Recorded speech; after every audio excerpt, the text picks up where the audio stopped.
नमस्कार दोस्तों, मेरा नाम मनोज गर्ग है और मैं YouTube channel study with power और एएचपीएम स्कूल में पढ़ाता हूं।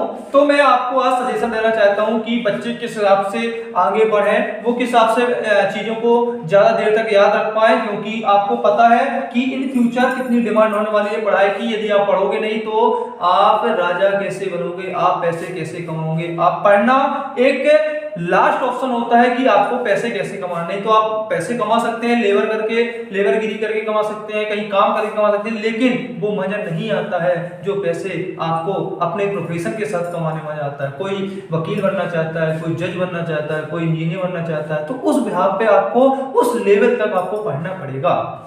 तो इसके लिए मैं कुछ सजेशन देना चाहता हूं कि आपको स्टडी कैसे करनी है, आपको कैसे आगे बढ़ना है। तो जैसा हम लोग याद करते हैं कि कोई भी चीज हुई तो उसको सीधे याद कर लिया, रट लिया, ये आपको ऑप्शन नहीं है। आप याद कर लोगे, मार्क्स अच्छे ले आओगे, लेकिन आप कंपटीशन वाले एग्जाम में फेल हो जाओगे। आपको चीजें रटनी नहीं है, समझनी है। ऐसे बहुत सारे सब्जेक्ट हैं जिसको बिना समझे आप नहीं कर सकते, जैसे आपकी मैथ हो गई, जैसे आपकी साइंस हो गई, जैसे आपकी रीजनिंग हो गई। ये आप कोई दूसरा ऑप्शन है नहीं, आप उसको समझना पड़ेगा। आपको वही एज इट इज क्वेश्चन नहीं आता है तो आपको क्या करना है कि आपको उसको 3 बार पढ़ना है। जैसे हमको पता है टाइम्स एंड वर्ब्स में आपको क्वेश्चन सॉल्व करने हैं टाइम्स एंड वर्ब के, तो उसके लिए आपको एक प्रॉपर तरीके से उसके फॉर्मूले याद करने हैं, उसको देखना है, उसको समझना है कि हम कौन सा फॉर्मूला किस क्वेश्चन पे कैसे लगाएंगे। इसके बाद आपको वो क्वेश्चन सॉल्व करने हैं। जैसे हम साइंस लेते हैं, साइंस याद करते हैं, खासकर अभी तो आप लोग छोटे हो, 8th 9th 10th के बच्चे हो, तो आपको साइंस सोशल साइंस करने में बहुत दिक्कत जाती है। तो उसके लिए आपको 3 बार पढ़नी वो चीजें। बुक्स पढ़ो आप लोग, उसके बिहाफ पे आप क्वेश्चन आंसर पढ़ो, उसको बिना देखे लिख कर देखो। जब बिना देखने के बाद गलती होती है बिना देखे लिखने पर, तो आप फिर से उसको रीड करो, आफ्टर वो फिर से लिखकर देखो। आपको गारंटी लेते हैं आपको 100% कि आपको वो चीज भूलेगी नहीं, अगर आप ये रूल्स आपने अपना लिया।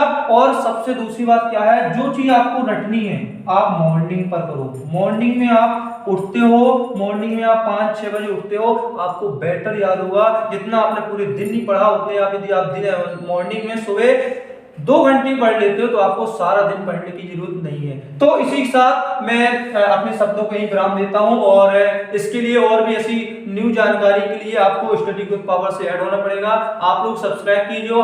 हमको पता है कि आप किस लेवल के बंदे हो, हम किस लेवल के बंदे हैं, हमको आपको कैसे पढ़ाना है, क्योंकि आप भी वहीं से बिलोंग करते हैं और मैं भी वहीं से बिलोंग करता हूं। तो आप लोग जल्द से जल्द ज्वाइन कीजिए और इस चैनल को मोनेटाइज करने में हेल्प कीजिए। हम आपके साथ हैं, आप हमारे साथ रहिए। धन्यवाद। राम राम, राधे राधे।